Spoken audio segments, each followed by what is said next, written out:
Good day, and welcome to our session called Setting Boundaries.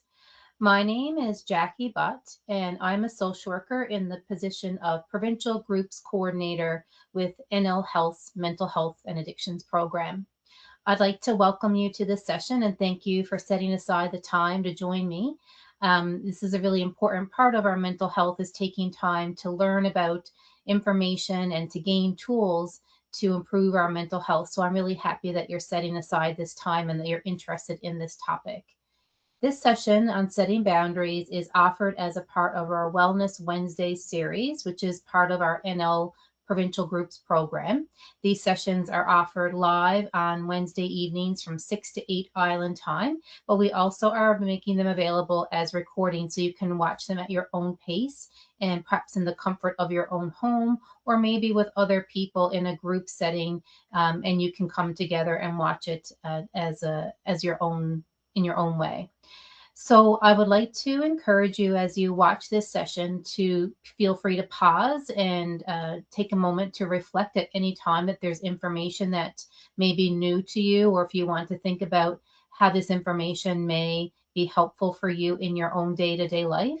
You also can feel free to have a paper and pencil available because you might like to just take some notes or reflect on some of the information, or even do some journaling and processing about how this information applies to you in your own life. And one of the things I like to encourage people when they are watching these videos or if they're taking part in our provincial groups is to be patient with yourselves as you're learning this new information or trying to apply the information in your own life. Change is not easy and requires lots of patience and persistence and practice. We call those the 3 Ps. So being able to be patient with yourself as you learn this information, trying your best to practice some of the things that we might talk about here at your own pace, and being persistent when things don't improve right away, sometimes sticking with it and continuing to use the information and the tools you learn is a big part of making progress in your mental health.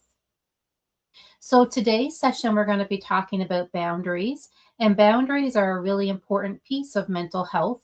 Having boundaries can help us to improve our well-being. And at the same time, when we don't have healthy boundaries or we don't know how to set boundaries, or we're in relationship with people who also have difficulty with boundaries, that can be some factors that can contribute to impacting our mental health. So this session today, we're going to look at what are boundaries and how we can set them. So let's just take a moment to look at our goals for today. So we're going to be looking at setting a foundation for this topic. We're going to look at actually defining what boundaries are. Sometimes in mental health and just in life overall, there's concepts and language that is used that we might have some understanding or some vague awareness of, but the actual details or the complexity of it we may not fully understand. And boundaries is definitely one of those topics. We often talk about boundaries in relationships, but we may not always understand exactly what they are. Even if we do understand a little bit about what boundaries are, we may not always know what's the way we can set them for ourselves, or, how to manage them in our relationships. So once we set a little bit of foundation by looking at what boundaries are, we're going to encourage you to reflect on and think about your own personal boundary system. What would you like your own boundaries to be? And that can change from relationship to relationship. So one of the things we'll talk about is that boundaries can change depending on the closeness of the relationship that you have with a person. But some boundaries are going to be consistent across all relationships. We're going to also then learn how to actually set and form boundaries. So once we know what we'd like to have as our own boundaries, then we want to know how can we actually create these boundaries in our interactions. And then finally, we're going to look at the topic of how to address boundary violations. So boundary violations are when our boundaries that we set are not always respected or honored by other people. And that can be for lots of different reasons, which we'll explore a little bit of today too. And depending on the reasons or the situation, we'll explore how we can maintain those boundaries once we start to establish them. So today we're going to start with looking at what boundaries are. So just like this picture kind of has a line in the ground, boundaries are kind of like invisible lines that we can draw in relationships. And boundaries are important for keeping us safe, both us and the other person in the relationship. We want to keep our relationship safe.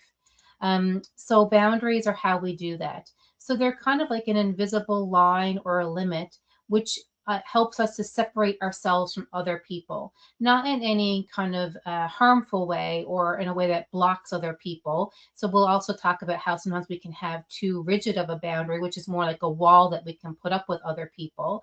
But we want to have boundaries that are flexible and healthy, that allow us to connect with others, but also not to feel like we don't have an ability to define what's comfortable for us. So boundaries are how we do that. This little video is going to just give a little kind of introduction to what boundaries are, and we'll kind of talk about some of the material in this video. There's probably going to be a little quick ad at the beginning that I'll skip as soon as possible, and we'll just kind of get into watching this short video.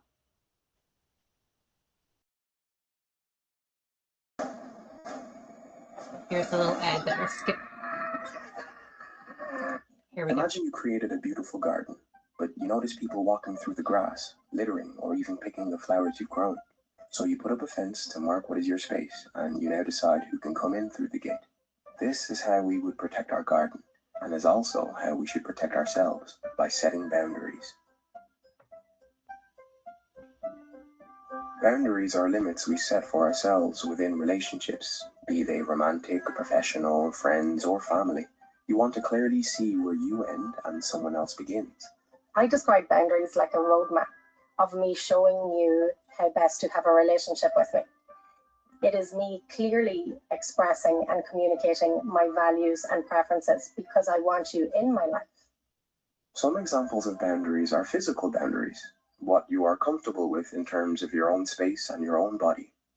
Emotional boundaries, what you are comfortable with sharing and what you would like to keep private. And time boundaries, how you would like to prioritize your own time and where you would like to take time to rest. An example of a request would be, please stop raising your voice. An example of a boundary would be, if you continue to raise your voice, I'm leaving. That would be me clearly expressing my thoughts and feelings, being aware of what I'm responsible for, and being aware that I don't need to explain my no. Boundaries are something that everyone can benefit implementing in their life because they not only protect our time and energy, they also protect our relationships. They prevent miscommunication, misunderstanding, and built up resentment. But what about when someone doesn't respect the boundary? What's often difficult for people is what to do when somebody violates or oversteps a boundary. And if we use the earlier example that if somebody was to raise their voice at me, I am responsible for protecting myself. A lot of people fall into rescuing or fixing the other person, whereas that is up to me to protect myself. And if you continue to raise your voice at me, I leave. If you feel like you need support. Okay, so that video is a great introduction into this session, and it covers a lot of the material very quickly that we're going to delve into with a little bit more depth and a little bit more information as we go through this information in the session today.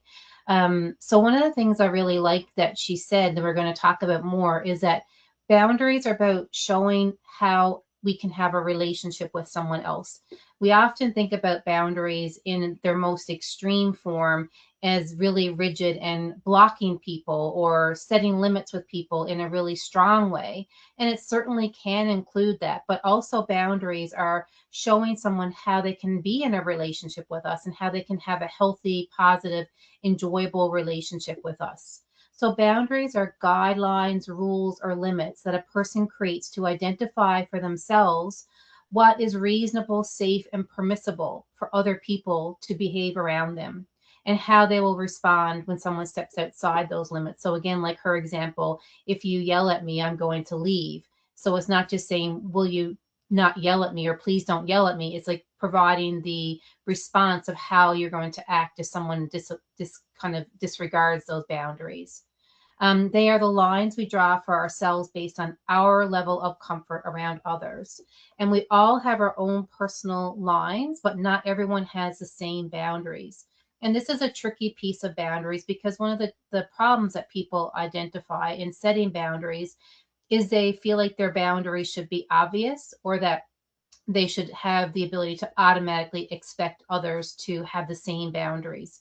So as a simple little example, would be if you're in a lineup in a store and maybe your physical boundary, your desire for physical space may be quite big, maybe your arm's length around your body, where sometimes you might be in a lineup and you can have the person behind you, standing closer to you than you feel comfortable. They have a different physical boundary than you. So that's when we can have difficulties in interactions with people, because it's not that one person is maybe consciously trying to be harmful or is aware that they're doing something that's uncomfortable. It's just that their boundaries might be different. So when we kind of assume that people should know our boundaries or that other people have the same boundaries and we don't need to communicate them, then we can find we have some difficulty in relationships. So the other piece around boundaries, just continuing to lay the foundation, is to really explain that we all need boundaries. They keep us safe and they help us focus on what's important to us. And they actually improve our relationships by creating clear expectations and responsibilities. So again, there's a myth or a misunderstanding that sometimes boundaries are only needed like when there's a problem or when we need to set a limit with somebody. But actually, in healthy relationships, boundaries are established early on and they are maintained throughout the course of a relationship. So they're not something that needs to be reactive once there's a problem. Sometimes when we set boundaries early and from the beginning of interactions, we can actually prevent problems from arising. So the purpose of boundaries is to keep people from coming into our space and crossing the boundary. So it doesn't mean preventing people from coming into our space completely, but when they do come into our space, that they don't cross our boundaries, and they also keep other people safe and help us to respect their boundaries. So going back to the video and the analogy of a fence in your garden, I like to think about boundaries and expand on that metaphor in a little bit more detail. So if you think about having maybe in a lot of our, communities and our homes, we have, houses that are next to each other. And sometimes there may be like just open backyards and no fences at all. Sometimes there might be a little marker or a little dividing post from boundary lines that was set out there that is just kind of there to kind of have a little indicator of where the property ends. Sometimes people might put up like a little string or a small fence just to kind of say, here's my garden, here's my property. But if I was to move into a house and I have my backyard and I start to garden in my backyard and plant things that are invasive, maybe I plant strawberries or other plants that can spread. If I don't have a boundary, my things are going to spread over into other people's gardens. And maybe they don't want strawberries or oregano or other types of plants that I might like in my garden. So perhaps my neighbor is going to put up a little fence to kind of say, hey, Jackie, like your vegetables or your flowers, they have to stay in your space. We don't want them over here in our garden. If I can notice that boundary and I can see that they've put up something to market, I might kind of realize, oh my gosh, yeah, my plants or my flowers are crossing over into their space. And I might be more mindful of how I garden and being able to kind of contain my things to my space. But maybe if I don't notice that and I think my things are so great and that everyone should be glad to have them, maybe I ignore that little boundary and I continue to plant things that maybe other people don't enjoy. Maybe I put things out in my garden that are noisy or have other things that kind of impact my neighbors. So maybe my neighbor then starts to make a little bit of a bigger fence to say, like, Jackie, you're not really noticing that you're starting to influence or impact us in our space. And so maybe they might, instead of having like a little white small picket fence, they might put up a big privacy fence to say to me, like, this is not, we don't want to see this or have this coming into our space. Again, sometimes people might get that message and say, oh, there's like a really firm boundary here. I need to kind of pay attention. But other people may not, and they may continue to do things that continue to impact others around them. So maybe I start having really loud parties, or maybe I start to have like a lot of trash in my backyard, and it's becoming quite problematic, and my neighbors are starting to have more and more issues. So maybe they start to put up like a big security fence. So you can imagine boundaries like can go from very kind of quiet or very like gentle, like a little reminder, all the way up to a big brick privacy wall with security, depending on how the other people in our life are good at listening or honoring our boundaries. So again, we're going to talk about today, how do you know like what you want to come over into your life, into your garden in that metaphor, and what you don't want in your life, and how do you communicate to that to people who are around you.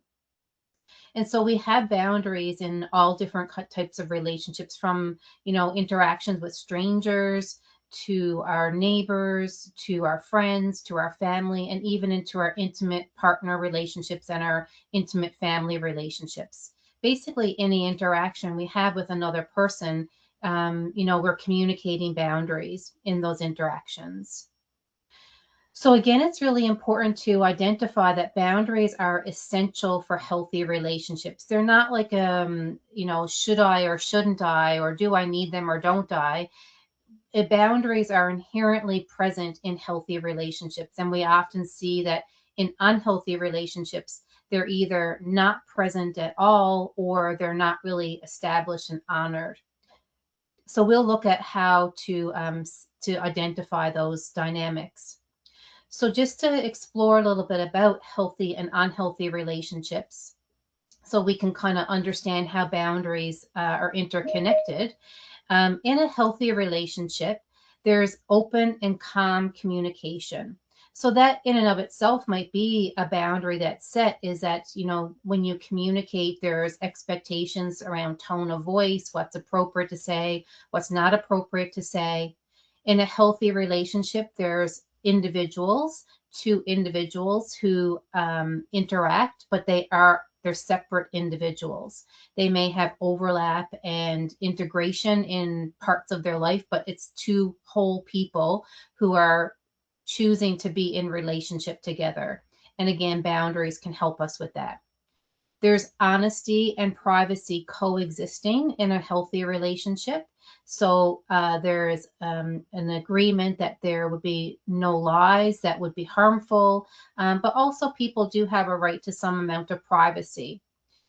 Respect is prioritized for each other's values. And so what I might value might be different than the other person's, but we don't override each other's values. There's mutual and earned trust, and there's equality in decision making. So for all of these components of a healthy relationship, these are actually boundaries in action. Whereas if we look at unhealthy and abusive relationships, these characteristics have to do with lack of boundaries and unenforced boundaries. So in an unhealthy relationship, there is often suspicion and mistrust of the other person. There's a lack of openness to individuality. So a person's own identity is stifled and not accepted. There's a lack of communication, lack of healthy communication. So things might just not be talked about, or when they are talked about, may not be done in an effective or healthy way. In an unhealthy relationship, there's often presence of dishonesty and lying. There can be domineering or controlling behaviors, as well as inconsiderate behaviors.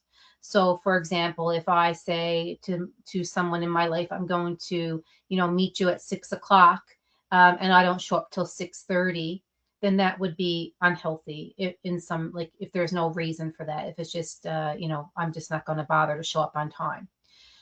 So these are things in unhealthy relationships. And when these unhealthy things are happening, again, these are opportunities to set boundaries. When we move more into the abusive end of the spectrum in a relationship, we're looking at behaviors of control by one person in the relationship, threatening and harmful communication, unsafe and hurtful behavior, isolation and surveillance, denial or minimizing the harm, and the blame is shifting to the person who's being violated, and there's accusations towards that person. So again, this is extreme boundary violations in abusive relationships. So just to delve into healthy relationships a little bit more, So we can see again how boundaries are an integral part of creating a healthy relationship. Um, in healthy relationships, as we mentioned, there's open and honest communication that involves the verbal communication of both people, but also the active listening of both parties in a relationship. Boundaries are clear and respected, and they also allow for flexibility where appropriate. There's a mutual respect, a feeling of safety and comfort, an absolute feeling of trust. There's a respect for each person's independence. There's an ability to compromise and negotiate when there's disagreements or conflict. Each person in the relationship enjoys doing things for themselves as well as for the other person. And there's also play and humor in healthy relationships. So all again, we'll explain this some more, but all of these things, even though boundaries is mentioned as a specific characteristic, boundaries are also inherent in all of these other components of a healthy relationship. So we're going to look at now the different types of boundaries. In the different types of boundaries, we talk about porous or loose boundaries. We then, on the other end of the continuum, have rigid or firm boundaries. And in the middle of the continuum, we have healthy boundaries. So we're going to see how with these types of boundaries, how they coincide with the unhealthy and abusive relationships. When we have porous boundaries, like this picture kind of shows with all the little dots, there's very little preventing someone else from getting in. So when a person has porous boundaries or fluid or open boundaries, they let almost anyone get close to them. They may be overly trusting of people, even strangers, without getting to know them. They may also then outwardly overshare their own personal information. A person who has very open, fluid boundaries can have difficulty saying no to others. And they also are often over involved in other people's problems. Additionally, when a person has fluid or porous boundaries, they often have a more fluid or porous sense of their own identity. And we'll look at this more later about how we need to kind of get to know ourselves and have a sense of our own values and identity in order to set boundaries. So if we don't have that sense of ourself, we don't have that sense of identity, we may have a more likelihood that we're just kind of moving and changing to go along with other people.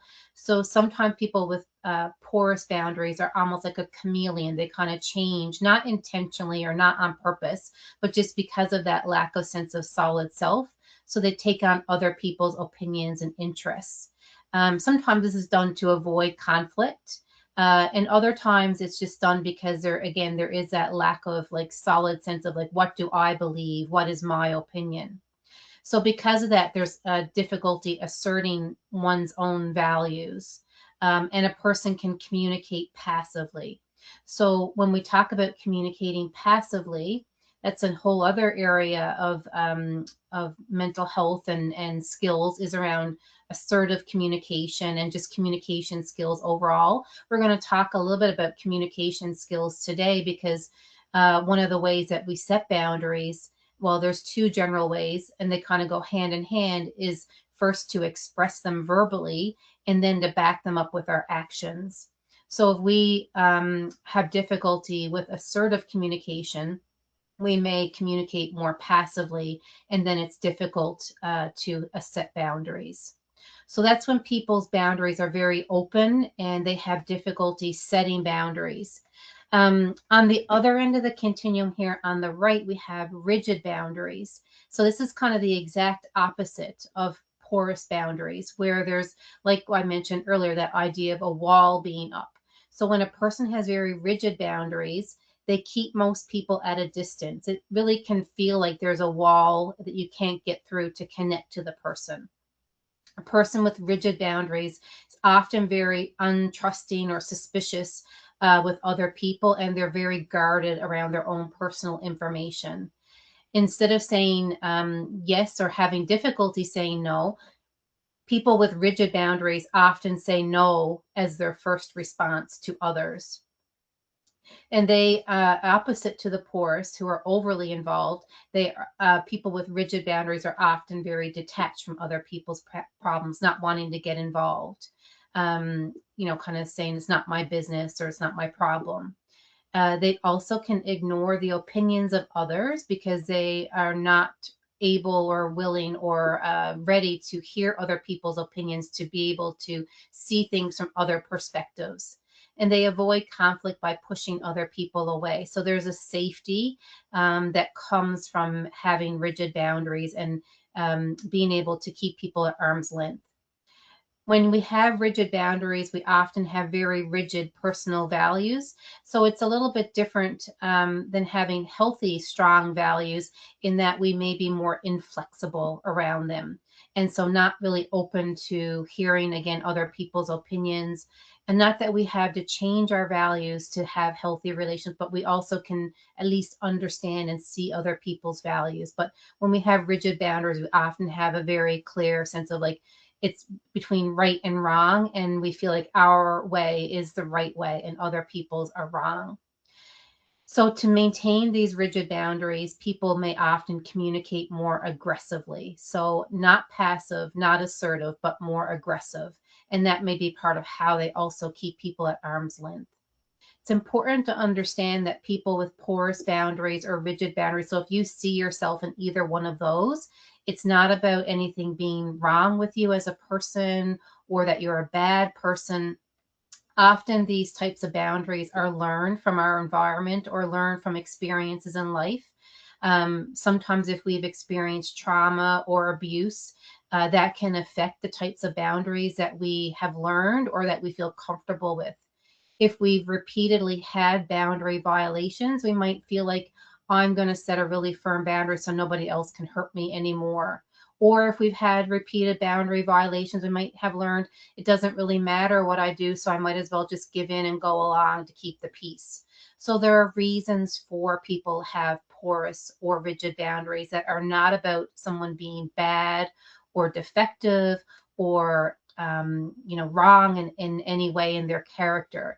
These are tools that we learn or ways of coping that we learn that feel like they're right and feel like they work in the short term, but in the long term prevent us from having healthy relationships. So I really want to stress as we look at this material, if you yourself are having difficulty with boundaries, and that's why you're watching this video, we really want to encourage people not to be critical or judgmental of themselves when they are learning new things.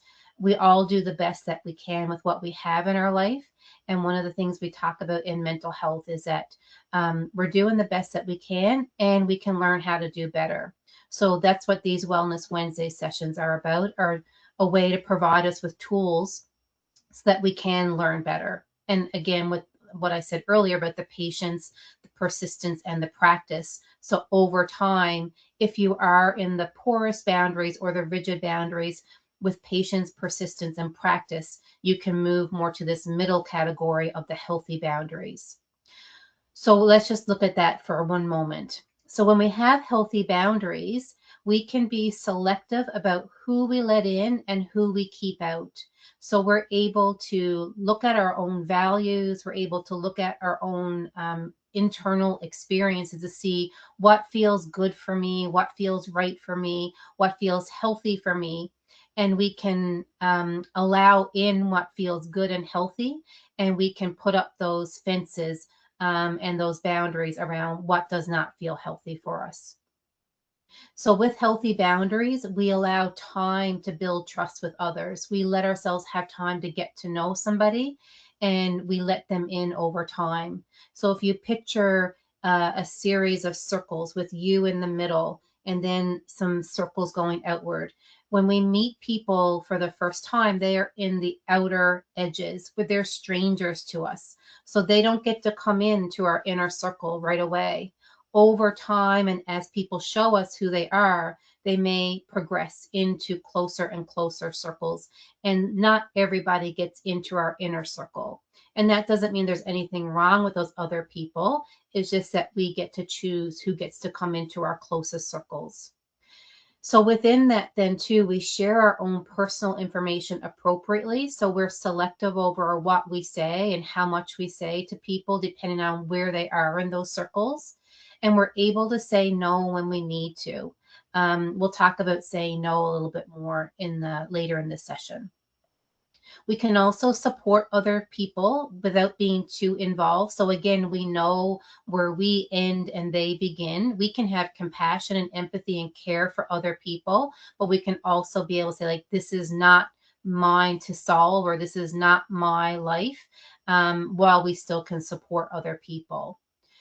When we have healthy boundaries, we value not only our own opinion, but also other people's. So it's kind of, again, important and interesting to see is that it's not only about being healthy for us. When we can have healthy boundaries, we're also healthier for other people. So if I have a solid sense of who I am and my own values, and I feel like I can trust myself and I can set those boundaries, then I may be more able and open to listening to other people because I know I can maintain my own identity within that. And so that with that, then I can also accept conflict and disagreement as a normal part of life. I may not still like conflict. I don't have to seek it out. But when there's differences or disagreements, it's not going to be, destructive to me. And I feel like I can handle it. And I can, again, maintain my own sense of self within that conflict.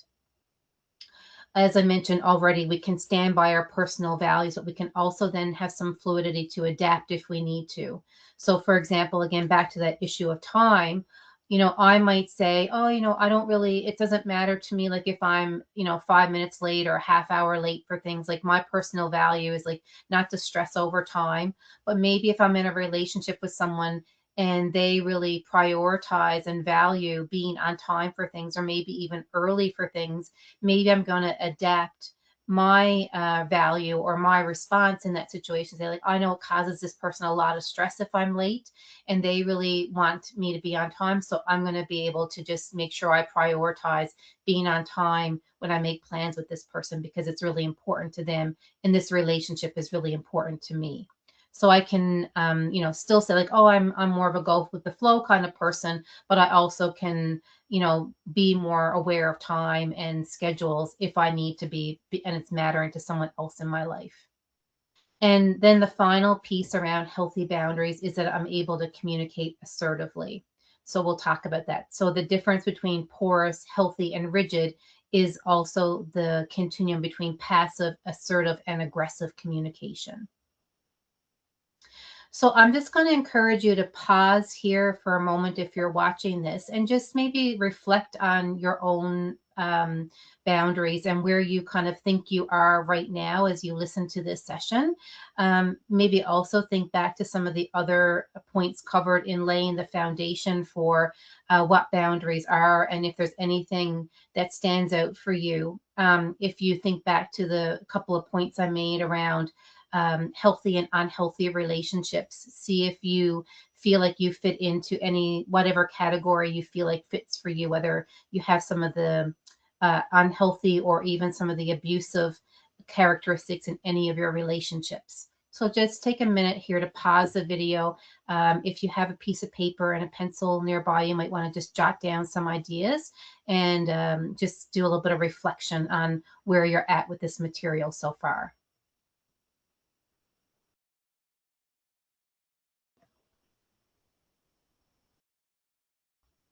So the initial video that I showed talked about some examples of types of boundaries. So we're going to move into looking at types of boundaries now. We're going to add in a few extra types, and we're going to also, again, encourage you to think about these types of boundaries in your life. So I'm going to also, again, remind you or just clarify again that these things can change based on the relationship that you're looking at. Some things may be consistent over different types of relationships, but usually if we again think about those concentric circles kind of emanating out from you with strangers, people you don't know being on the furthest, then maybe like kind of regular acquaintances, then maybe, kind of regular people in your day-to-day life that are not maybe called friends. Then you might have coworkers, you might have closer friends and family, all the way into like your maybe 2 or 3 closest people in your life. Some of these boundaries might look different depending on the type and the closeness of the relationship. So that's important to know too, because you're allowed, for example, to have different physical boundaries based on, if you have a child, for example, or you have a partner or a best friend as opposed to a stranger.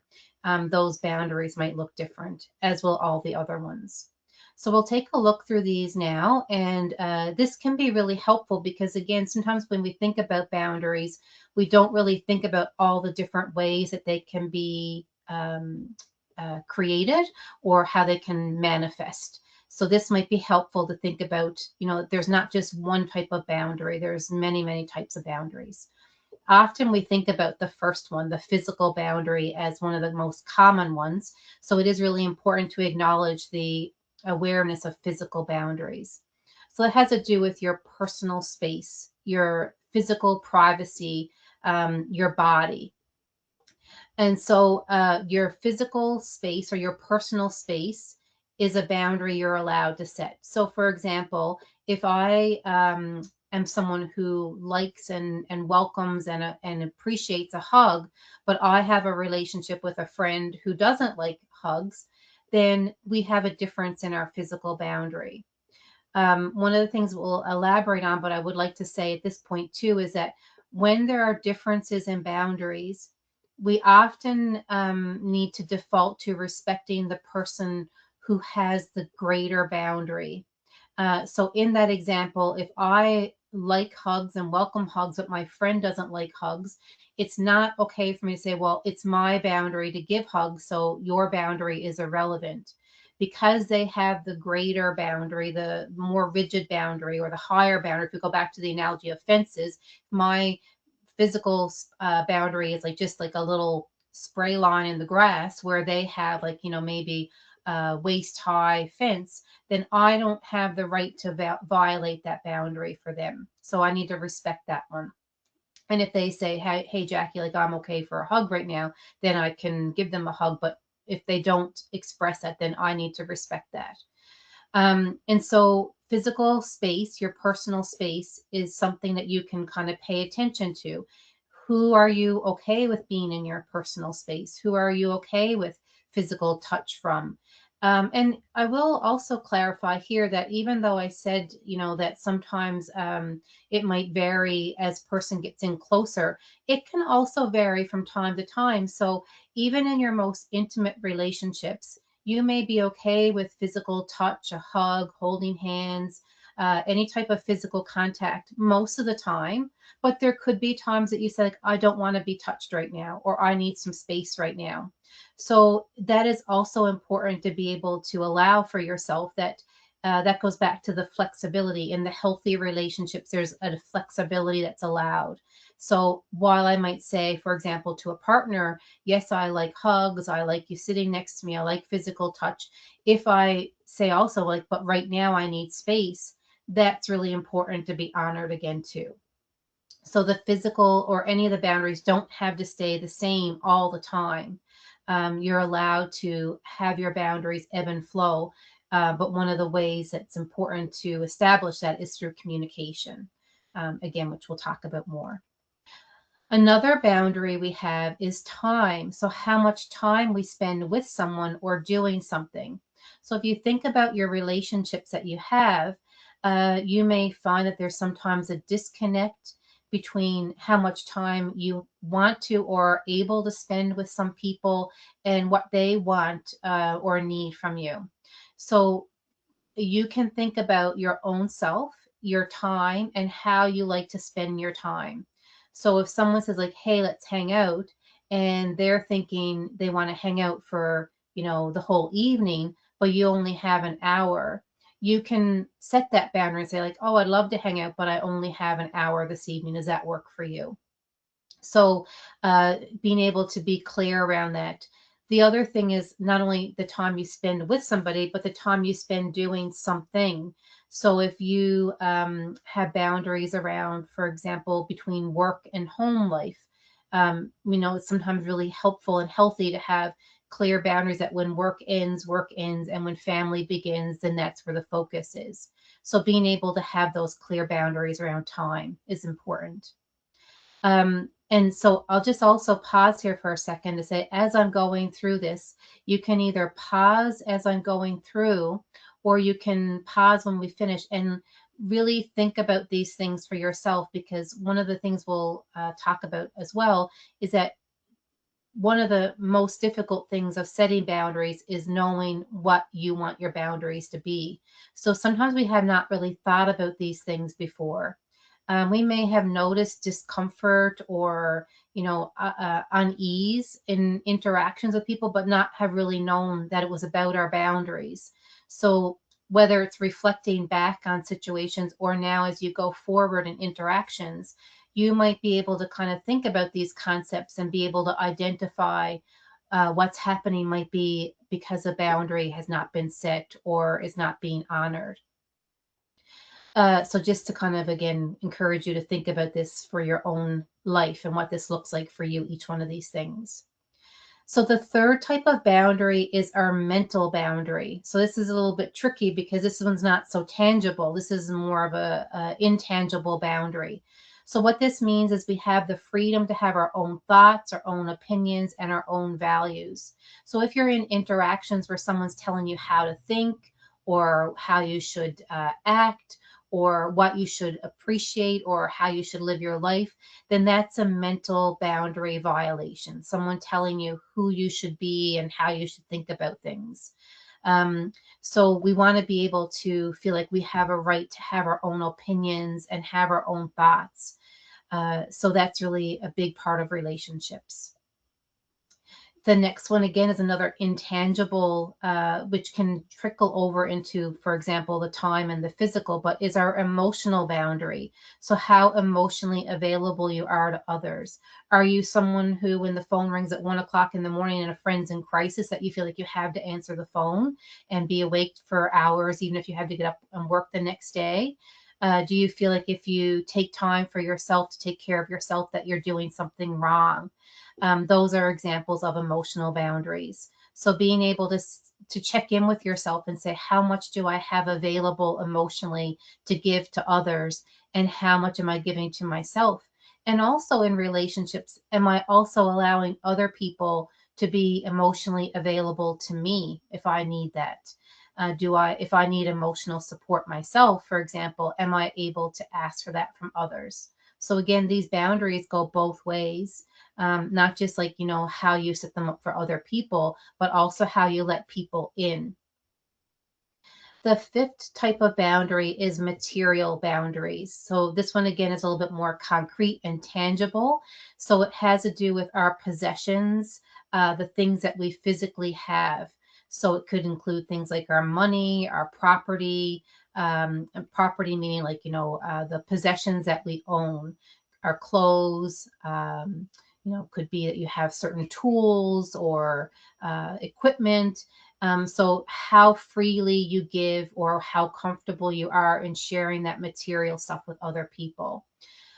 So again, you are allowed to set boundaries with other people around your comfort. If someone maybe has more fluid boundaries, like, they, borrow something from you and, they don't necessarily give it back, or, they kind of think that, your property is open for them to, kind of take and borrow whenever they want without asking for it, or someone, repeatedly asks for a lend of money. Those are types of material boundaries that you're being asked to set for yourself. So being able to say you have a right to limit those givings to what's comfortable for you. So again, some people are very comfortable with material things don't really mean a whole lot to them. They don't have like a lot of sense of ownership of material things. So, to give away clothes or to like lend a book or lend a tool and, no bother when I get it back, that might be okay for some people, and other people maybe feel more sense of ownership or want to keep their property close, and they really value the things that they've got. Maybe they've had to work really hard for that. And so it's more impactful, like if they lend a tool and have to go ask to get it back and maybe have to wait months and months to get it back, for example. The next one is internal boundaries. So our energy that we expend on ourself versus other people. So it's a little bit connected to the emotional boundary, but it's about our self-regulation. So it does kind of depend on or think about, you know, how much are we able to balance out our need to put some energy into ourself versus how much we have to give to other things. So that can vary from time to time and situation to situation. If we're going through a really difficult time in our life, we may have to have firmer boundaries. We may not have as much gas in the tank, as they say, to give out to other people. So we might need to kind of, you know, focus inwardly on our own self-care, where other times we may be feeling better or we may have less struggle and we have a lot of ability to share or to be there for other people. So that internal boundary around, you know, focusing inward or being available outwardly is something we can consider. And this last one is an interesting one that maybe, you know, I've had feedback that a lot of people have not really thought about before, but is called conversational boundaries. So things that you feel comfortable or not comfortable talking about.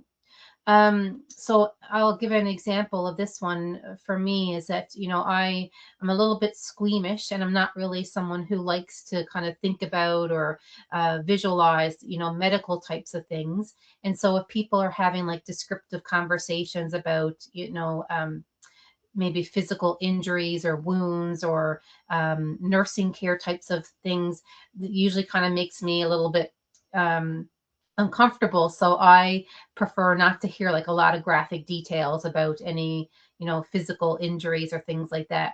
So sometimes if I'm around people and they might be talking about, I might say, "Oh gosh, I don't like to hear about that. Please stop talking about it." And so, you know, that's something that I might communicate to somebody. But at the same time, it doesn't mean that other people don't have the right to talk about those things. Like I'm not saying to that person, like, you can't talk about this ever in general, but I'm just saying for me, like, I'm not someone who's really going to engage in that type of conversation. This one can be a little bit tricky because it could be misused, and some people can say, you know, going back to the idea of healthy, unhealthy, and abusive relationships. Someone could say, "Oh, I'm setting a boundary. I don't want to talk about this." But if it's something that's necessary and important to have a healthy relationship based on the intimacy of the relationship, you know, we don't want to use this as an excuse to say like, well, I just don't like to talk about my past, or I don't want to talk about feelings. Like those are things I'm not comfortable with. So again, we want to like understand how to have these boundaries in effective ways that help us to have healthy relationships. And as we said, healthy relations, there's open communication, there's trust, those types of things. So we, you know, again, be mindful if you're reflecting on what are your conversational boundaries that you're asking yourself, is this healthy for the type of relationship that I'm thinking about? Same thing with physical and time and all those things, you know, like we want to kind of look at the context of the relationship. So if I'm, you know, a parent and I say, well, I have a boundary of my time, I need to, you know, spend this much time a day taking care of myself when my children are young, that may not be a healthy boundary to have. So we want to put these boundaries in the context of what's appropriate for healthy relationships and different types of healthy relationships. So again, as I mentioned, if you haven't done it already, it might be interesting or helpful here to pause the video again and just write down these types of relationships and maybe reflect on a few different relationships in your life. Maybe you could pick a relationship like that is more distant, maybe like a casual acquaintance or a coworker. Maybe then you could think about somebody who's like a bit of a closer relationship, like, you know, maybe a friend, maybe not a best friend, but like kind of a, you know, a good friend, but not in your most intimate circle. And then you might want to think about your boundaries in one of your closest relationships and what these would look like. And just kind of notice the differences and be able to kind of identify how they would look in different types of situations.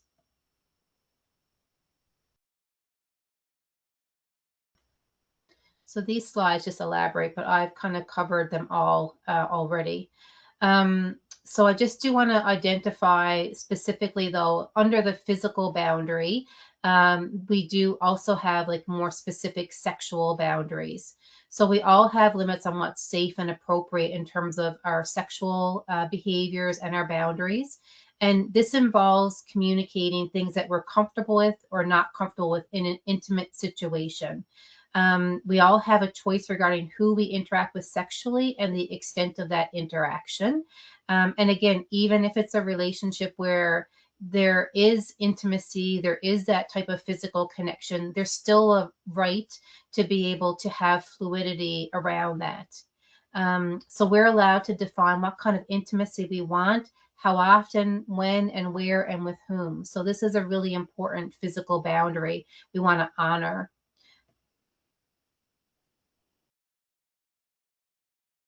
Okay, so we've gone through types of boundaries, and we've also introduced. So we've gone through the types in terms of rigid and porous, and we've gone through the types in terms of time and material and all those things. Now we're going to specifically look a little bit about unhealthy boundaries, and I just will kind of reflect back to what we're referring to when we say unhealthy boundaries. It's either the rigid ones or the really porous ones. So when we're looking at unhealthy boundaries, we're looking at those two types. So when we mentioned this a little bit already, but to kind of go into a little bit more depth, we want to really be careful of not judging ourselves or other people when they do have these unhealthy boundaries, because they often develop for reasons based on experiences and learning. So these are some of the reasons that people can have more of those rigid or porous boundaries. So for the rigid boundaries, it may be around a desire for control. So again, perhaps for different reasons, maybe a person has been violated in their boundaries, maybe they've experienced trauma, maybe they've had learned behavior around having control in relationships. So rigid boundaries can be about trying to have some control. On the opposite side, the porous boundaries might be around fear of rejection, or can be also fearing, if they did try to set a boundary, fearing retribution or punishment. So that could be another reason for porous boundaries. Another reason we might have difficulties is we never had experience with setting limits and boundaries. We may not have had that role modeled for us or been taught or got to practice how to set limits. So this again, hopefully this session will help you with some of those pieces of learning. Another reason is that some people are just by their temperament or their nature, pretty easygoing and, may not really care about certain things like too strongly. So they may have, very agreeable personality, which can then lead to having more porous boundaries and sometimes lead to boundary violations as a result. And if a person has a low self-esteem, and as I said earlier too, like a low sense of self overall, like maybe lacking in knowing who they are and knowing what's important to them, which can be connected to low self-esteem, then that's another reason they have difficulty setting boundaries. Because when we set boundaries, it's kind of from a place of like knowing your own dignity and your own worth and your own rights. So that's kind of opposite to having low self-esteem. And I've used the term boundary violations in this session already, but just to kind of really clearly explain what boundary violations are, it's when someone knowingly or unknowingly crosses a limit set by another person. And again, I want to stress it could be knowingly or unknowingly. Sometimes people violate another person's boundaries because for many different reasons, they don't know that the other person has that boundary. Sometimes it could be for the person who's violated that they just may not be good at picking up on cues, or just again may have those porous boundaries themselves, so not recognize other people's firmer boundaries. And other times it can be because the boundary hasn't been clearly communicated. And sometimes they can be knowingly violated as well. So that might be, again, more in the abusive relationship category. And we've already talked about examples of boundary violations. It can be physical. So it could be, not respecting someone's preferences around physical contact or how much space they like to have. It could be going, like, for example, if someone has private papers, or if someone has a bedroom in a house, or into the material things, they have their own property. It could be like going into their space and taking their things or looking at their private information. So those could be examples of boundary violations. Sexual boundary violations are, of course, when we don't listen to someone's no, and we don't respect people's limits of who or when or what they're comfortable engaging in sexually. Emotional and internal boundary violations can be when we lay guilt trips on somebody when they don't do something for us that we want, when we expect somebody to be there for us, even if it's not healthy for them. So those would be examples of emotional and internal boundary violations. So these are, unfortunately common that we violate other people's boundaries because, again, sometimes we don't know, or we don't know how to recognize, or a person hasn't set their boundaries. It is also possible to repair a lot of the time, depending on how serious the boundary violation is. Sometimes it may not be repairable, but if we do cross a boundary and we realize, so for example, if I, go to give someone a hug and I can see that they kind of flinch or pull back, I can say, oh my gosh, I'm sorry, I'm a huggy person and I didn't, stop to ask you if you wanted to have a hug. Or if I'm, say I'm calling a friend at the end of the day and I start dumping, I've had a bad day, and I start to kind of just share all that to the person, and I haven't said like, oh, are you available to listen to me?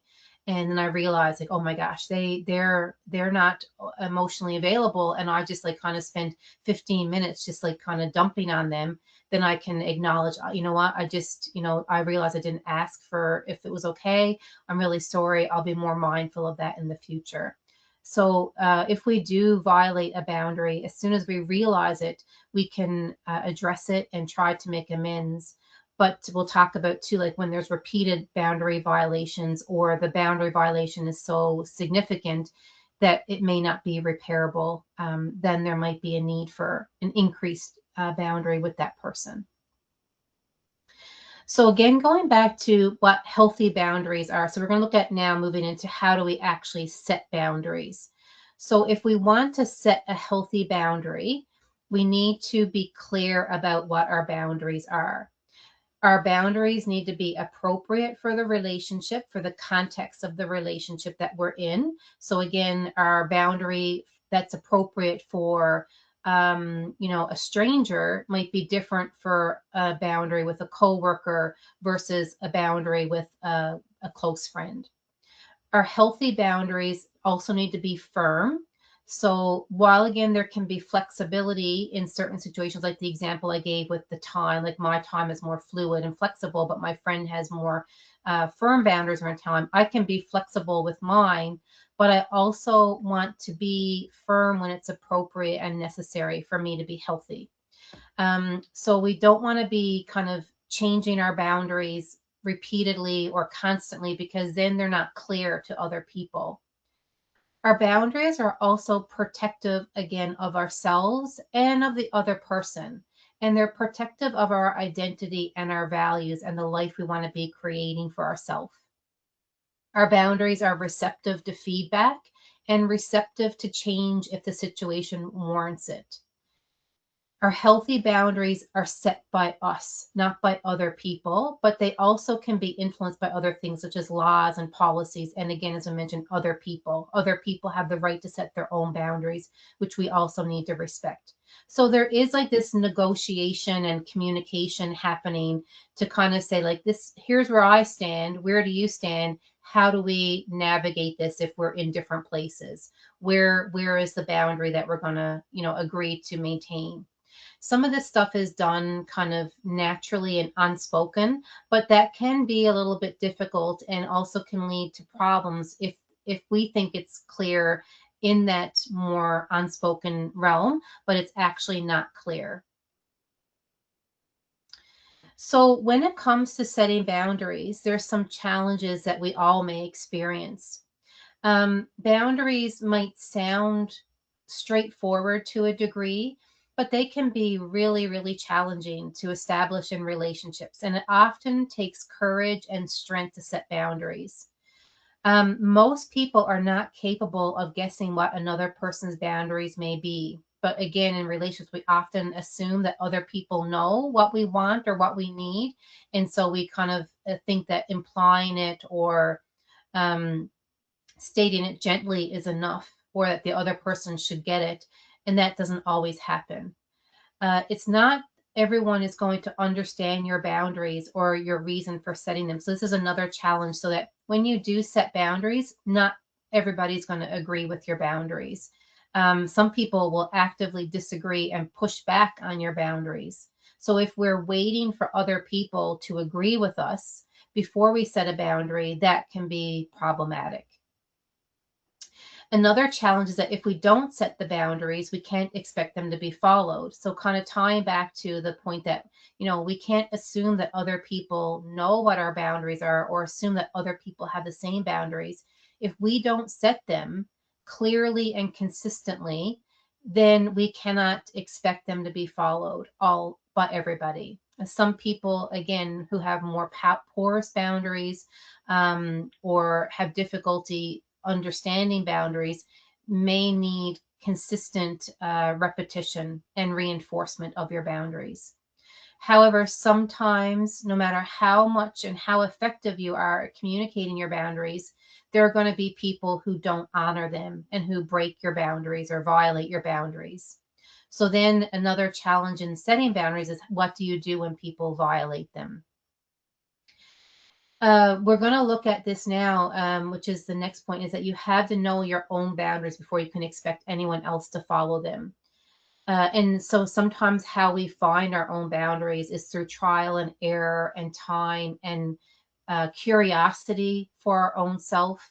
If this is something, as you go through this session or the remainder of this session, if you realize like this is a part where I'm struggling, you might want to watch the other Wellness Wednesday session on getting to know ourselves, developing self-awareness. It might be a good complement to this session if that's an area where you are finding some struggle in setting boundaries, that you don't know actually what you want your boundaries to be. So that's going to be a piece of work around setting boundaries, is being able to identify them. And a really common thing, I guess this is a myth and a challenge around boundaries, is that, once we set boundaries, that they're easy or that it shouldn't be difficult. But setting boundaries often is an internal process, because when we start to set boundaries, we often have a lot of emotions like guilt that come up. And so if we feel like, oh, I'm feeling bad, or, I'm feeling judged, or I feel guilty for taking care of myself, so I must be doing something wrong, or I'm a selfish person. And that makes us kind of step back on our boundaries. So one of the challenges in boundary setting is getting used to feeling guilty in the beginning, knowing that guilt is not actually an indicator that you're doing something wrong.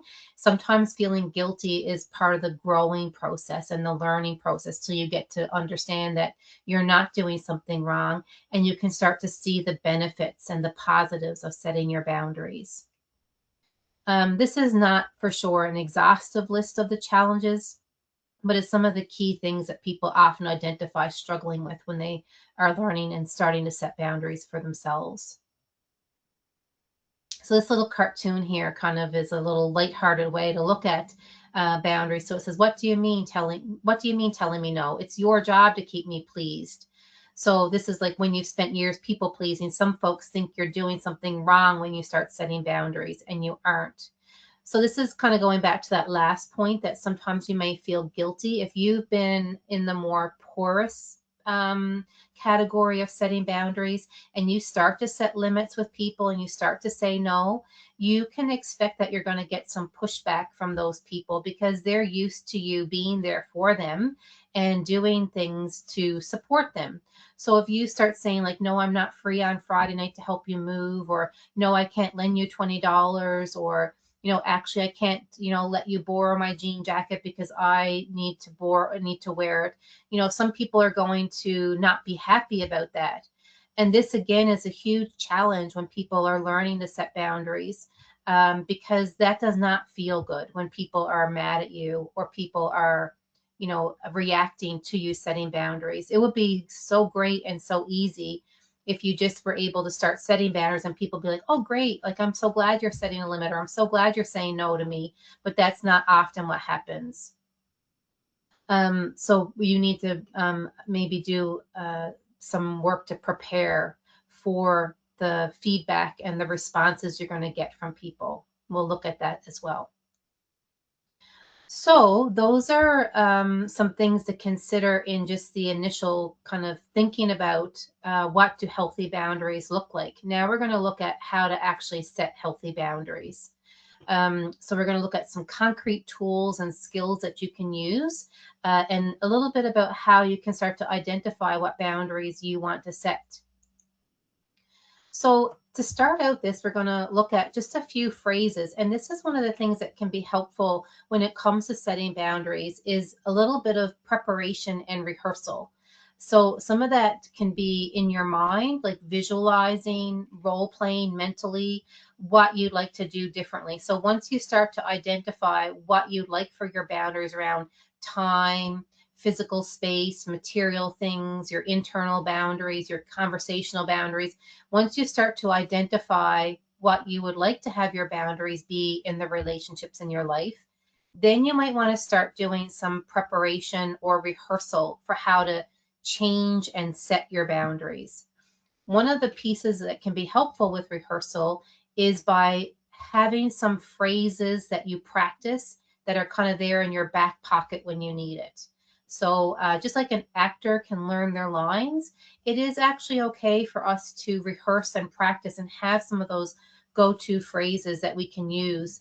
And over time, with that persistence and practice and patience, these phrases or our own way of saying these things will become more natural and normal for us. So these are some things that we can start to say is, I'm not comfortable with this, or I'd rather not, or please do not. I can't do that for you, or this doesn't work for me, or I've decided not to, this is not acceptable, I'm drawing the line at, or I don't want to do that. One of the things that we're going to learn, and it's actually mentioned again in that very first video, is that there's no explanations needed when you set a boundary. You don't have to go into, stating a case like in a court setting, like to prove that you have a valid right to set a boundary. You can simply use like a short sentence like this. Sometimes when we have really porous boundaries, again, we might feel like we need to over explain or apologize or again provide the reasons for the boundary, but it's really actually helpful and effective to just get comfortable with very short sentences like, I can't do that for you, or this doesn't work for me. So these would be very powerful statements to kind of practice and visualize yourself saying.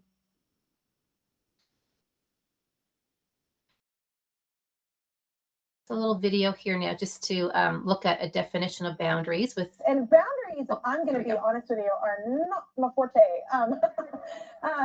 Renee, how is giving less of your time considered generous? Because how do I sell that to people is my question. Okay, so this is the weirdest part of our research. So early on, maybe 10 years in, I had this stack of data and I was like, these are the most compassionate people I've ever come across. I mean, we were interviewing like monks. We were interviewing really compassionate people. And so we asked ourselves, what do these folks have in common? And I mean, we're talking about close to 500,000 pieces of data over 20 years now. And we're like, and I thought the answer was going to be spirituality, like compassionate people have spirituality in common. But I was wrong. The answer is the most compassionate people that we have interviewed and studied over the last 20 years are the most boundaried.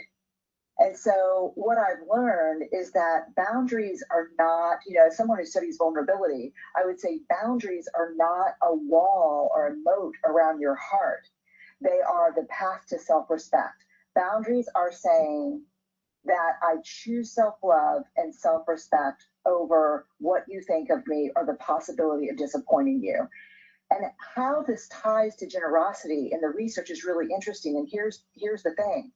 We're not generous and kind to people who are walking all over us.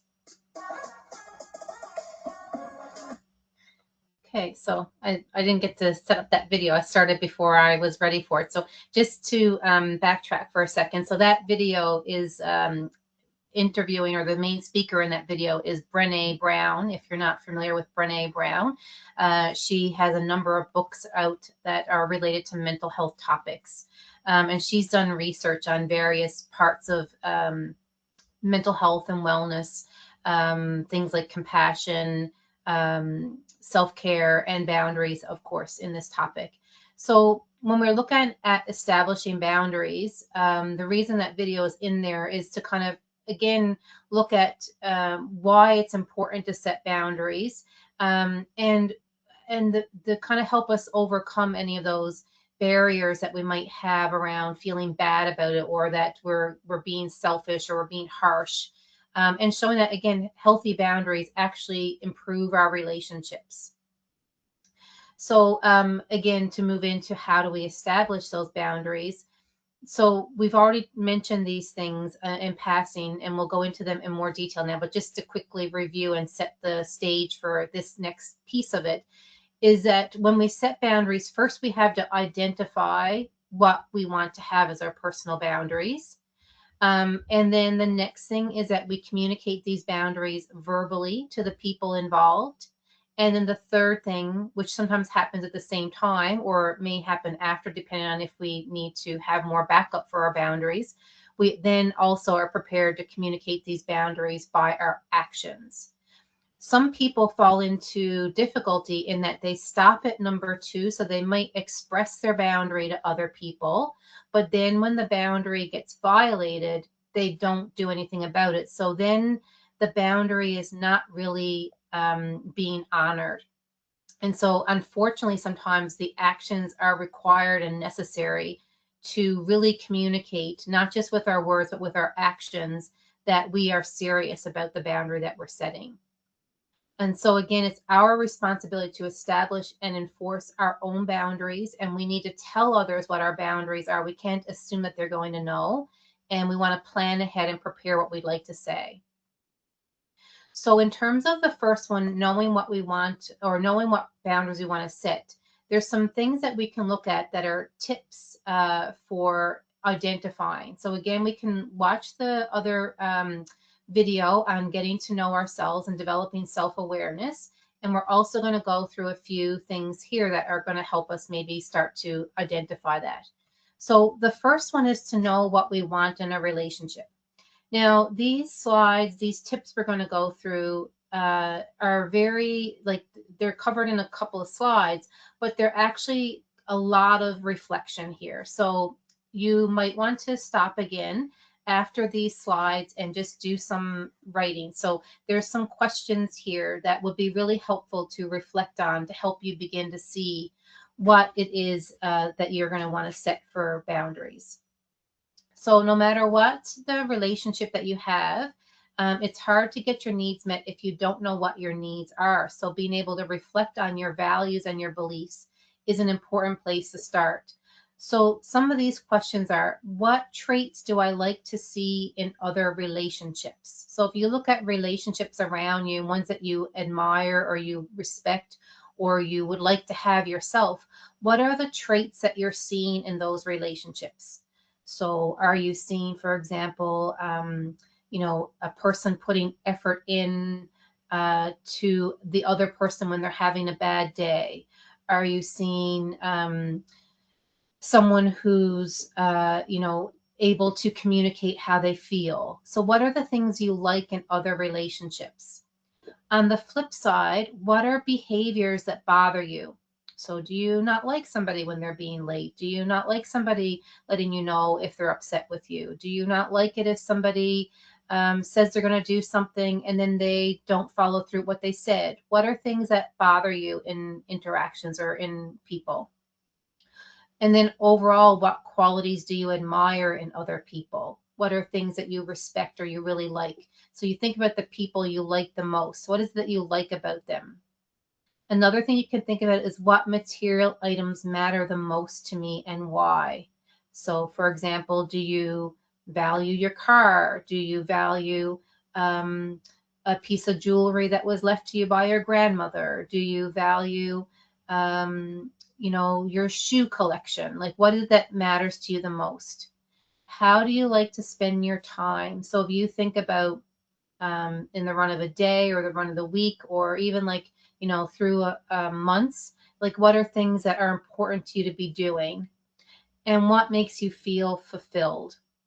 So these are things that, you might want in a relationship. You want to be able to be yourself and have these things in a relationship and have a relationship with someone, I don't mean it's only intimate, but all relationships, friendships, family, where your sense of self is acknowledged and supported. Also, you can assess how you feel with someone else. Did the other person make jokes or comments that made you feel disrespected? Did someone do anything that made you feel physically uncomfortable or unsafe, such as raise their voice in anger? Did you feel pressured to do things that didn't match your values? Did you feel overwhelmed by a person's requests or their expectations of you? And did you feel as if they were infringing on your sense of control or making you feel incapable? So, how do you feel with other people, good or bad? And that will help you start to establish what you're comfortable with or you're not comfortable with. So, the things that are not comfortable, you can start to set boundaries around it. And then the next tip is knowing how to effectively communicate your needs to other people. So when you have rushed conversations or things are not worded very clearly, they can be really vague. It makes it harder for people to understand what your boundaries are. So we're going to get into a specific strategy for communicating, but in addition to using that strategy, you want to consider the timing of when you're setting boundaries. So if you're trying to have like a conversation with someone about maybe an issue that's present in a relationship and you're doing it like while you're rushing out the door, that may not be the most appropriate or the most effective. Or if you're having that conversation with someone and they've had a bad day. So you want to, prepare to have conversations, and then also look for the opening when it's going to be a good time to have the conversation.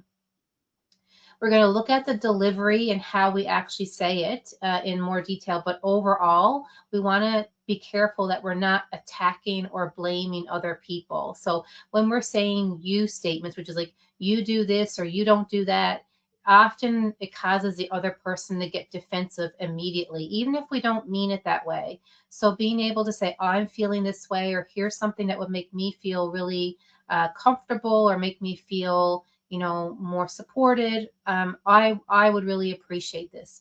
Then that's less confrontational. We also, again, want to be clear, and we also want to be open to feedback and be able to continue to communicate. And then we're going to enforce the boundaries. So unfortunately, not everyone in your life is going to respect your boundaries all the time. So for example, a partner might accidentally cross a boundary, or a difficult family member might do so unintentionally or intentionally. So when that happens, we want to be able to restate our boundaries and have clear and reasonable consequences. So what happens when a person crosses the boundary? The key point here is you only state consequences that you are going to be able to follow, that you are able to enforce. Now, this does not mean that it's going to be easy to enforce them, but if you don't follow through with the action, the words don't really matter. So, for example, if I have someone in my life who, regularly asks to borrow money, and I, have, on occasion lent money. Now maybe I can no longer do that for whatever reason. Maybe my finances have changed, or maybe I don't feel like it's actually healthy for me to lend the money or give the money. So if I want to set a boundary around I'm no longer able to give the money, I first need to clearly communicate that to the other person. Say like, I'm no longer able to lend you money. I hope you're going to understand. That's not going to be something I can do anymore. Again, I don't need to go into over emphasizing reasons or feel like I need to plead a case. I can just state that. And then when they come and ask for money the next time, I need to be able to follow through with not giving them money. If I don't give it and they get upset with me, or maybe they, share a really difficult story about why they need the money, if I give in and then lend the money or give the money again, it was not really effective for me to have that conversation that I was setting the boundary, because my actions didn't match my words. So if you're not quite sure if you're ready yet to set the boundary, it's better not to try to set it until you're actually ready, because the on and off or the back and forth of setting boundaries is just telling someone not to listen to your words because you don't necessarily follow through with your actions. So it becomes more confusing and probably causes a lot more difficulty. And it goes into like some of those dynamics of unhealthy relationships. And if the boundaries are constantly changing or the boundaries are not matching up. So this is, again, where a little bit of self-reflection and self-awareness is important. You may identify that a boundary would be healthy and you might want to set the boundary, but you might not yet be ready to set a boundary. And in that case, what I would encourage you to do is to look at other boundaries, start slower. This is where the patience comes in, being patient with yourself. So start with easier boundaries that you are able to follow through on. And you can think about it like building a muscle. So over time, as you start to build boundaries, and you start with easier boundaries, you're going to hopefully have success and you're going to feel good about it and you're going to see positive consequences from the boundaries, and that will help you gain confidence and help you build the skill to set harder boundaries. So just kind of think about that when you're looking at what boundaries you want to set. So again, kind of like that earlier slide, here's a few ways to specifically say no. So sometimes, again, no just on its own is a full answer. You don't need to elaborate. You don't need to say anything more other than just no or no thanks. So, but you can also increase the intensity of how you say no. So in this example, there's like, we're going to assume that there's like a request or a push to kind of use substances. So a little gentle boundary, but like, no thanks, I'd rather not. So that's like a little kind of like just a spray line in the ground. The next is increasing it. So it's kind of like a little picket fence, like, no, I really mean it. So again, if the person doesn't respect that, the next level intensity would be like, no, I can't drink because I have to drive. So that's like kind of moving up. Then another one would be, no, I can't drink because I'm in recovery. And then a really firm boundary, like, if you keep bringing drugs home, I will have to leave. So this is just examples of how we can say no or set a boundary with increasing intensity. And so often we can start with the gentler boundary if we haven't tried a boundary before, but sometimes we have to go all the way up to that big brick wall security fence boundary, because otherwise the person may not follow through.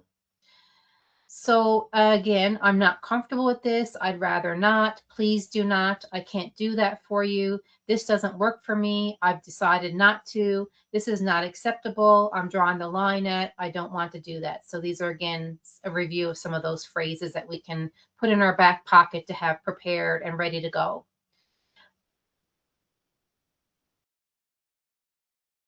So again, just because sometimes having examples and language helps us to visualize what a boundary can look like. It can be like, I will end this phone call if you continue to shout at me. That's a physical kind of boundary, a time boundary, an emotional boundary, all kind of wrapped up in one. Here's a time boundary. I can only stay for half an hour. Thank you for your offer. Unfortunately, I can't make it. I'm not comfortable discussing that. Please do not discuss it with me.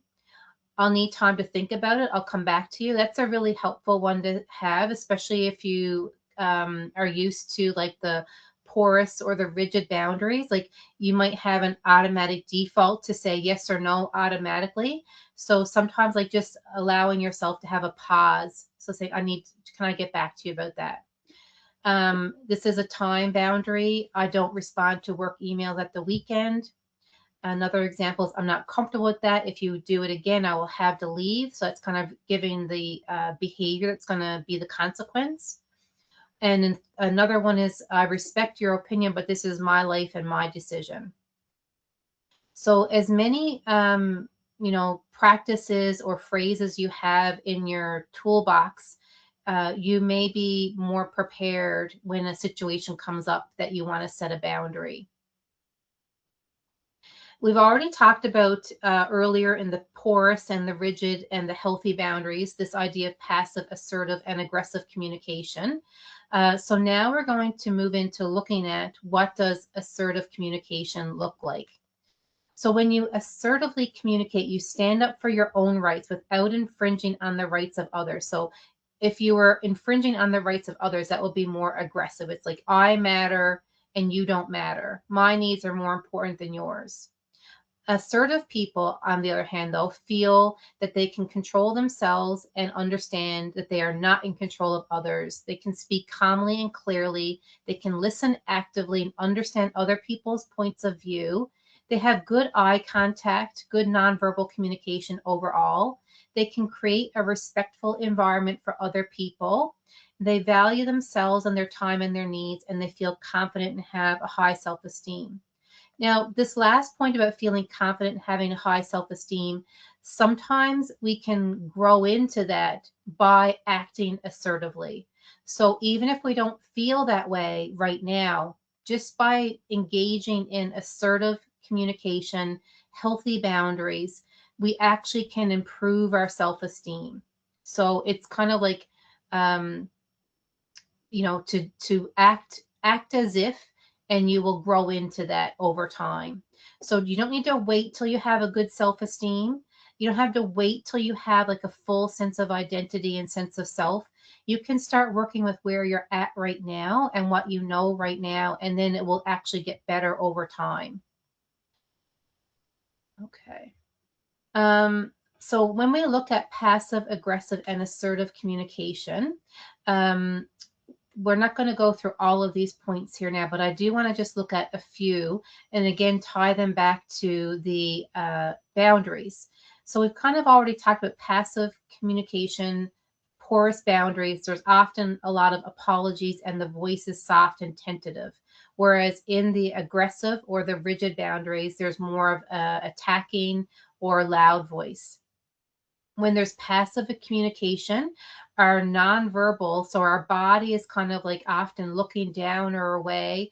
Our posture might look kind of like holding in of ourselves because we don't feel like we have a right to kind of claim space. So we might kind of be hunched over, have our heads down, and not be making eye contact. Whereas if we're in the rigid boundaries, we're kind of going out like on the defensive, like keeping people at arm's length. So we may kind of, take up more space and act more intimidating. So now we're going to look at, I'm going to see if I can catch this before it starts. Okay, so we're going to look at this skill now called Dear Man skill. Dear Man is, it says here, it's a DBT skill, which is dialectical behavior therapy.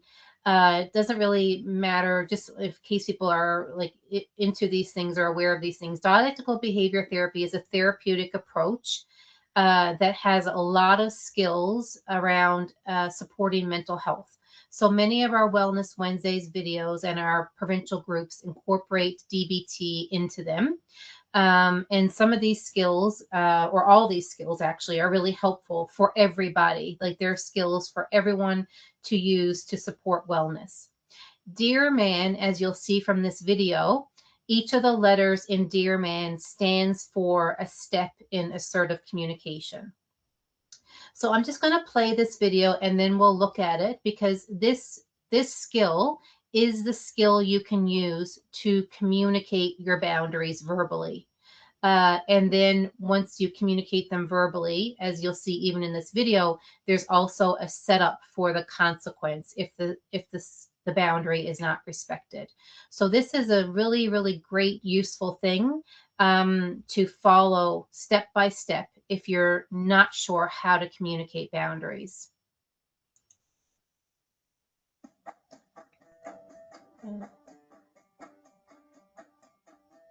Dear Man is an acronym in the Interpersonal Effectiveness DBT skills. Dear Man skills teach you how to ask for something from someone while still maintaining a good relationship with that person. It's also a skill that can help you resolve conflicts and effectively say no when you need to. Each letter is a reminder of how to implement this skill in conversation. The D in Dear Man reminds you to describe. First, let's set up the conversation by only stating the facts about it. You're not going to ask for, reject, or give an opinion at this point. You're just going to set up the facts about the situation so you and the other person are both on the same page. The E stands for express. After setting up the conversation, you want to express your feelings and understanding of it. This is best done by using I statements to take accountability for yourself and your emotions, and to keep the other person from becoming defensive in the conversation. A stands for assert. You set up the facts and expressed your feelings and understanding of the situation. Now, it's time to be clear and assert or ask for what you do or do not want. Be direct. Don't beat around the bush or assume the other person knows what you're talking about. They can't read your mind. You need to clearly state exactly what you want so there's no misunderstanding. The R stands for reinforce. Whether you're making a request or turning one down, be sure to reinforce the relationship between you and the other person. Acknowledge that the relationship is important to you and express how you'll feel about them regardless of the outcome. The M in Man stands for mindful. Try to be fully present and focused on the current issue you're resolving. Don't fall into the trap of bringing up past events or overpromising the future. Use mindfulness to stay on topic and avoid going off on a rant. And of course, ignore the distractions from your phone or your environment. A in Man stands for appear confident. Look the part. Sit up or stand up straight and make eye contact with the person you're speaking to. This lets the other person know that you're taking this conversation seriously and that you're confident you should get what you're asking for. And finally, N stands for negotiate. During this conversation, remember that you're trying to make the situation a win-win for yourself and the other person.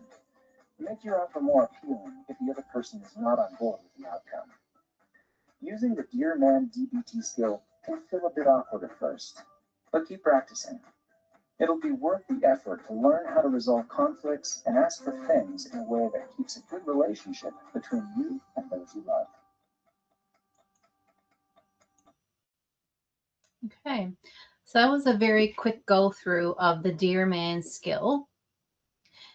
You can, of course, watch this more than once, and you also can get this description of Dear Man to like kind of have on hand. You can even take a screenshot of this current slide here so you can have the steps of Dear Man available to you. Dear Man is really powerful skill, but it is, again, I'm going to repeat the 3 P's of patience, persistence, and practice, because for some people, this is really different than how they normally communicate. So if you're used to being more in the rigid boundaries and pushing people away, the vulnerability and the expression of Dear Man is going to be really uncomfortable. And on the flip side, if you're used to the porous boundaries and the passive communication, learning to ask for and take up space in relationships is going to also be really challenging. And I'm going to just take a moment here to reinforce to like the piece of the boundary setting, which I have mentioned already, but I really don't want to minimize or miss in that, you know, it's really great if we can set boundaries in relationships where the other person is receptive and healthy.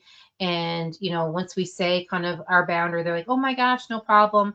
And that would be so much easier, still challenging, but, you know, much more doable. But the reality is for a lot of people that when they start to set boundaries, like a slide earlier that we showed, they're not going to get that easy receptive response, and in fact they might get, you know, confusion, they might get anger, and in some cases you may even get, you know, more aggressive responses.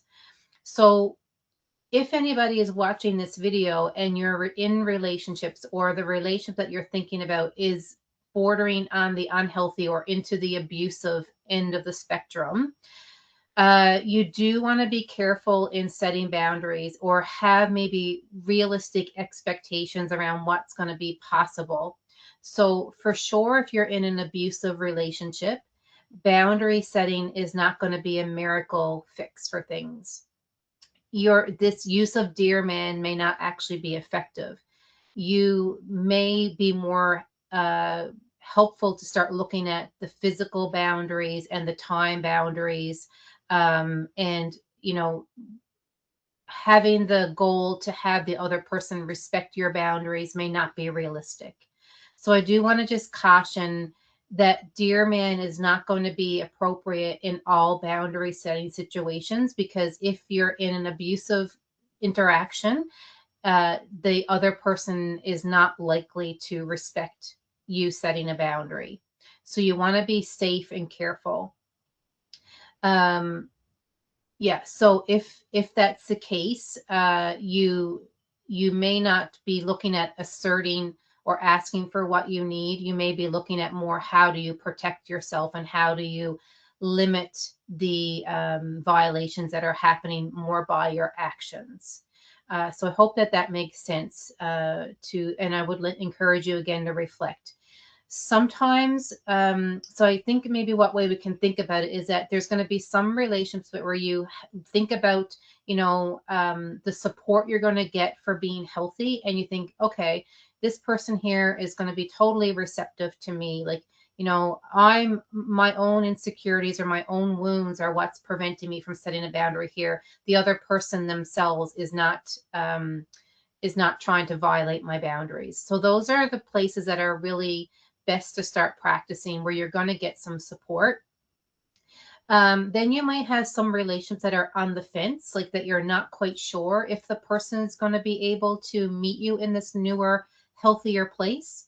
And so the only way you're going to know is by trying. And so again, you might be using Dear Man and using your consequences to see if these relationships can change over time.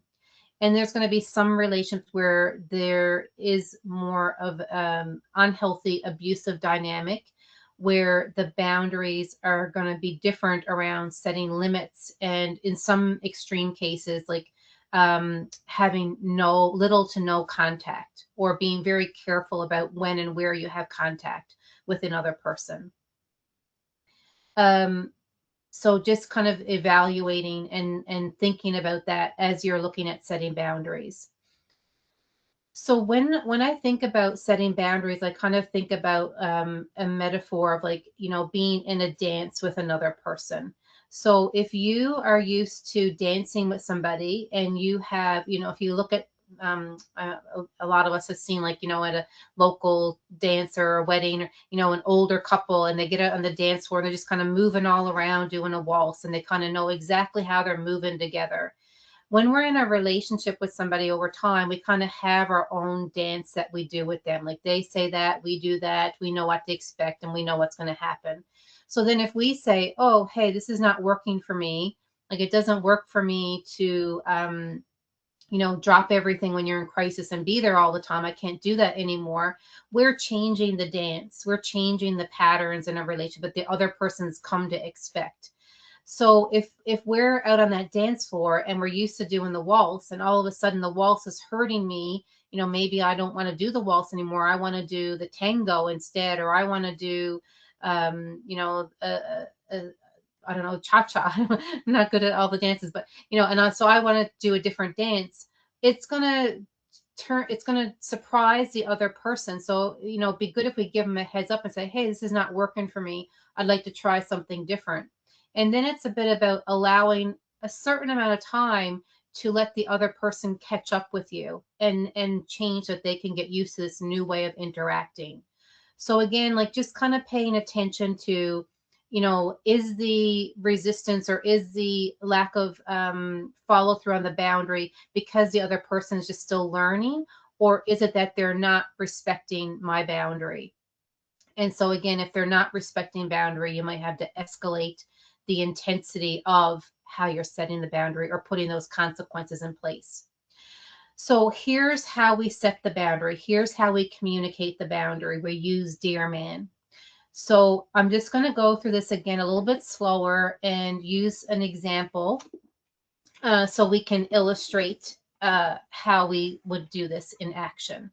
So Dear Man can be used to say no to something, or it can be used to ask for something. So those are just two different sides of a boundary. So I can ask for something more. So for example, I'll go back to the scenario I was using earlier about, being in a friendship where one person really likes to be on time and the other person's more fluid with their time. So if I'm going to switch around, that I'm the person who likes to be on time for things, and I have a friend who's not so good at time. And so whenever we get together, they're always late, or, maybe sometimes they even cancel at the last minute.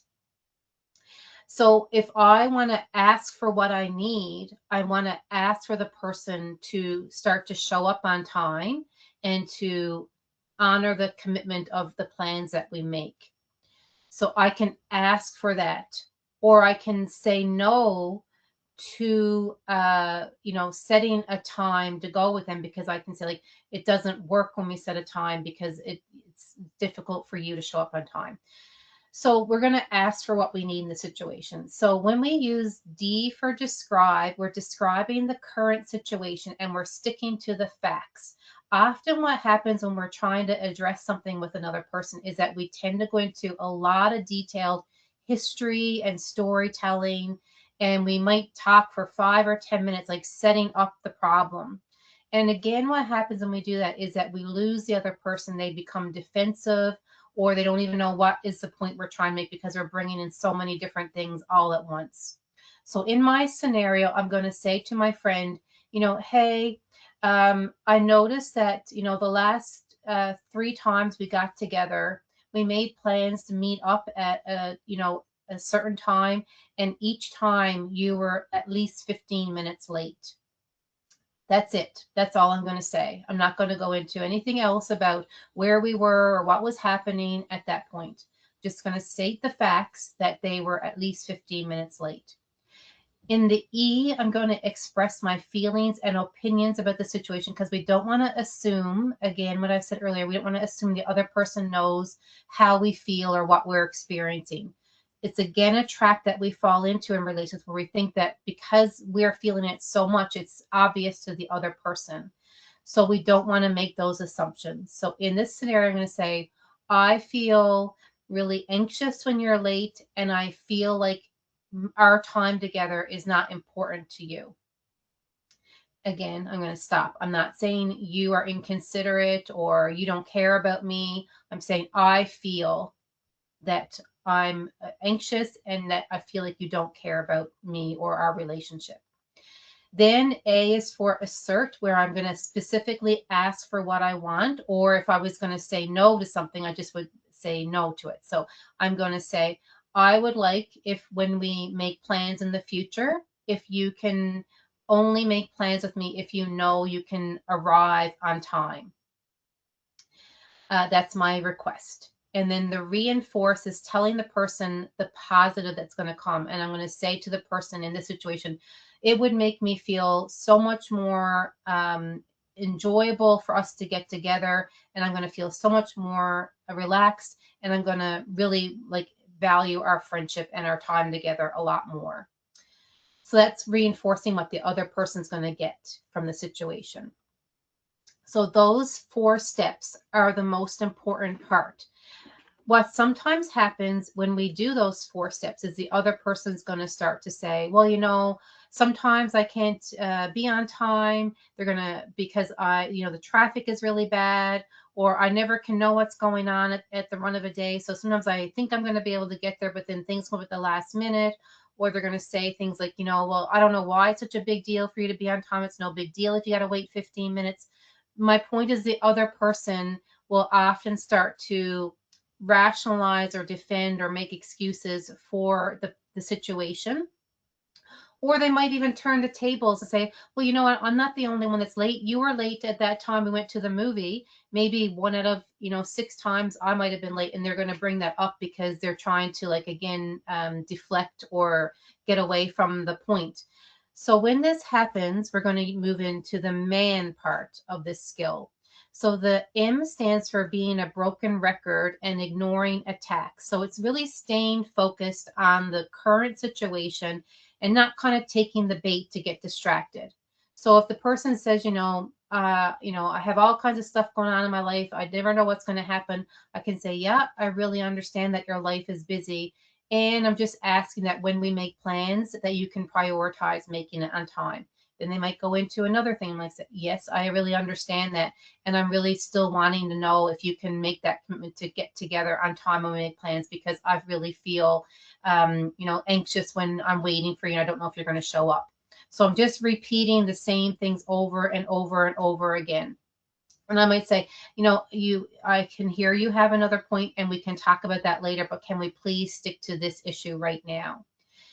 So tying into that is appearing confident, because if I start to go into more of the passive communication and I start to get overly apologetic and I start to backtrack on what I'm saying, then it's like I'm undoing everything I did before that.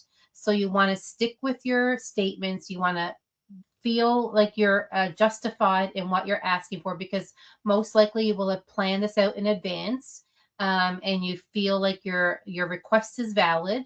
And you feel like you have a right to make this request. So you're going to stick with that plan with confidence.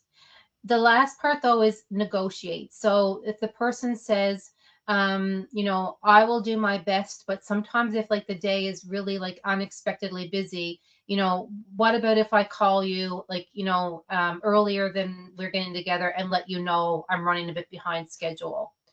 Okay, that's no problem. If you can let me know you're 15 minutes going to be 15 minutes late, then I'll leave 15 minutes later myself. So you can offer a little bit of flexibility, rather than saying this is the only way it can be. You're still not kind of giving up on the overall request, but you're willing to kind of compromise a little bit about it.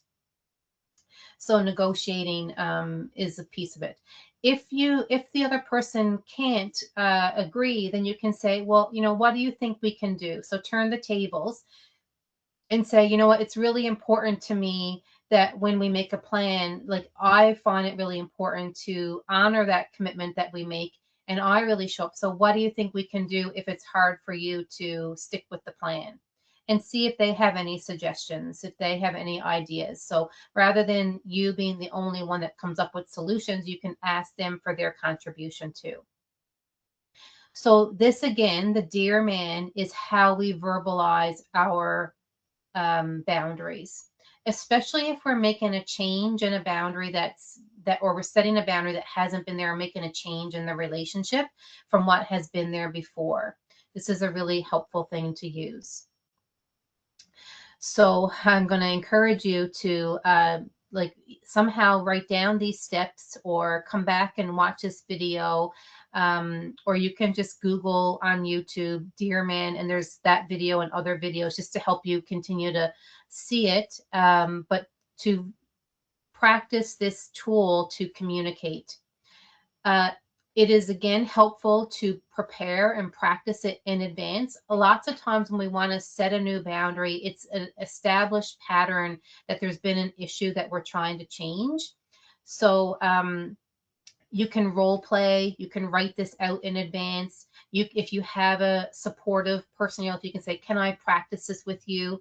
One thing I also often encourage people to do is if they're practicing Dear Man with someone that they do think is in that earlier first category of someone who is going to be supportive, is you can actually even say to that person, like, hey, like, I'm trying to get more assertive and I'm trying to, like, have better boundaries in my relationships, and because I really value our relationship and I want us to be healthy. So I'm trying to practice this new way of communicating. Like, just bear with me as I'm practicing, because I'm going to probably sound different, or I might say things like a bit more formally. So I'm just trying to get used to how to actually like speak up for myself. So you can even like say that to somebody in advance. Otherwise, you can probably have some people, saying, what are you doing talking so weird? Or where are you, how come you're speaking that way?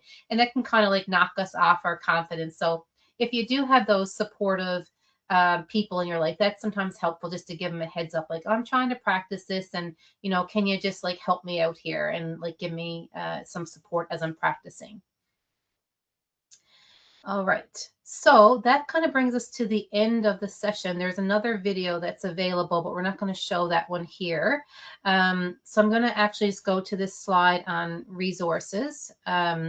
So we always include up our Wellness Wednesday sessions with letting you know about other resources that are available if you want to delve a little bit further, or if you realize you need a little bit more support in your mental health. So there are all of these basically links are available on Bridge the Gap. Bridge the Gap is the last one. There probably I should switch it around to be the first one. So Bridge the Gap is a website that we run through the NL Health Mental Health Program, and it has a lot of resources, that you can find out about and connect to through there. So the Mindwell U is available on Bridge the Gap. It's a mindfulness program that's really helpful. We always talk about mindfulness as a foundational tool to help with other skills and strategies, because even when we look back at some of the stuff in this session about being aware of your values, your identity, reflecting on what you want and what you don't want in relationships, that requires mindful awareness. So being able to learn how to pay attention to certain things in your experience and your life can help you to set boundaries. So practicing mindfulness can help with all kinds of other things. There's also on Bridge the Gap a thing called Therapist Assisted Online. We call it TAO for short. You can do that either on your own completely, or you can do it with a therapist connected link. So there's two options as you go through, but there's lots of modules on topics, and boundaries are included in those topics. So you go into Bridge the Gap, find TAO, get set up with your account, and you can select what you'd like to learn about or practice. And then that's connected to the online short programs, because some of those TAO modules have been made into short programs of themselves. We also have Doorways clinics all across the province. So if you are looking for one-on-one in support, you would be most successful or most quick to get that by Googling your nearest health center and Doorways, and you'll find out where your local clinic is too, and their hours and how to access. So Doorways clinics are a really quick way to access that one-on-one support and start that process of accessing individual mental health services. Also on Bridge the Gap, there are other programs like the Adult ICANN Anxiety and Depression programs that you can connect to and access for supports. And finally, I always like to share the valuable and wonderful resource available in the province through LifeWise. LifeWise is a peer support organization. They run a 24-hour helpline. So it's not a crisis line. They offer a helpline that you can call. If you Google LifeWise, you should be able to find their information. And they have a warm line that you can call. And depending on what part of the province you're in, they sometimes have one-on-one groups or one-on-one in-person supports as well. So that's a really fabulous resource to be able to access. You also can call 811 from anywhere in the province and go through a process to find out about mental health supports. From our provincial groups program, I've already mentioned that we have other sessions available with recordings. So you may have already seen them as you found this session. So you can also watch other recordings of our Wellness Wednesdays, or you can sign up for our weekly live sessions on Wednesday evenings from 6 to 8 Island time.